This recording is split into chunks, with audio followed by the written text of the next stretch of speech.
Rahmanir Rahim. Assalamu alaikum wa rahmatullahi wa barakatuh.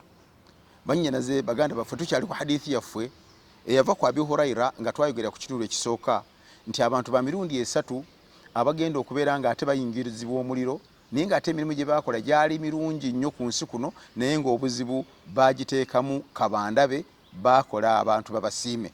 Twayogera ku yasooka ye muntu ayabeera mu lutalo lw'eddiini era n'afiira mu lutalo lw'eddiini naye nga yayagala abantu babeere nga bamuwaana nti muzira. Ku mulundi muntu tugenda kwogera ku muntu omuyivu nga mumanyi, yasoma ebitabo, yasoma Qur'ani era n'agisomesa. Niye agenda mu maaso ga Allah subhanahu wa ta'ala. Mungu amunnyonnyola empeera ze yandifunye mu mulimu ogwo gwe yakola omulungi okusoma Qur'ani n'okusomesa abantu irimu, naye ate n'abeera nga aviiriddemu awo olw'okuba yateekamu okubeera nga yeeraga yayagala bamumanyi nti ye mumanyi yekka, teriyo mumanyi mulala amusinga, era alimaliriza ng'asuulidde mu muliro.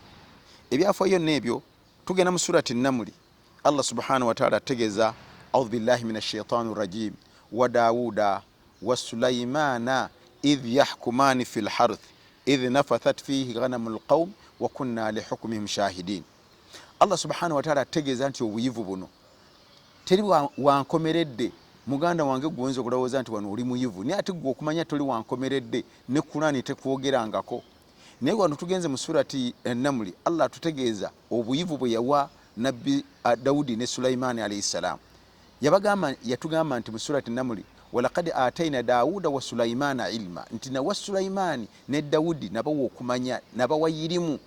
Ne mu aya eno yatugamba nti walaqad wa Dawuda wa Sulaymana idh yahkumani fil harth, yatugamba nti nabbi Sulaymani yali mulamuzi ne Dawudi alayhi salam naye yali mulamuzi. Ne Dawudi alayhi salam yalamula omusango ogwali mu maaso ge nga waliwo omuntu ayali ayina ebisolo ne bigenda biri emmere y'omuntu.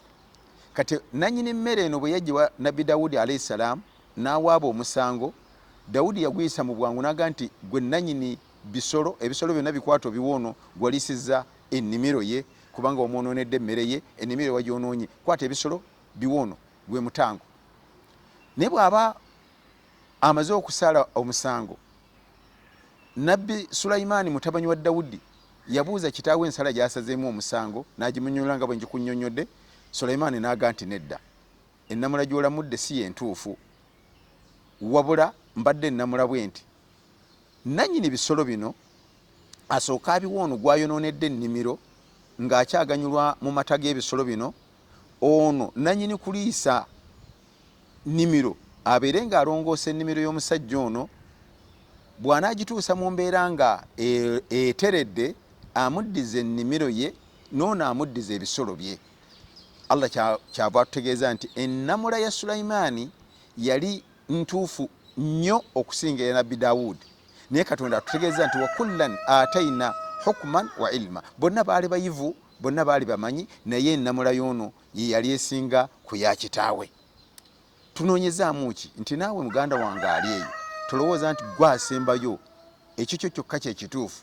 Oyagale abantu bakuwaane nti oli muyivu nnyo oba omanyi okusomesa, wabula kola omulimu gwonna ng'ogukola bil ikhlas, ng'oyagala Allah yaba akusiima, kubanga naawe bingi by'oba tomanyi, bingi by'oba totegeera bulungi. So tubeere nga tukola omulimu gwonna ng'ogukola lillahi subhanahu wa ta'ala, oleme kuviiramu awo nti awakola omulimu guno yadde gwali mulungi, wasomesa Qur'ani, wasomesa irimu, naye kiwayagalamu bantu kutenda nti tosomesa osula otudde, tosoma Qur'ani osula otudde.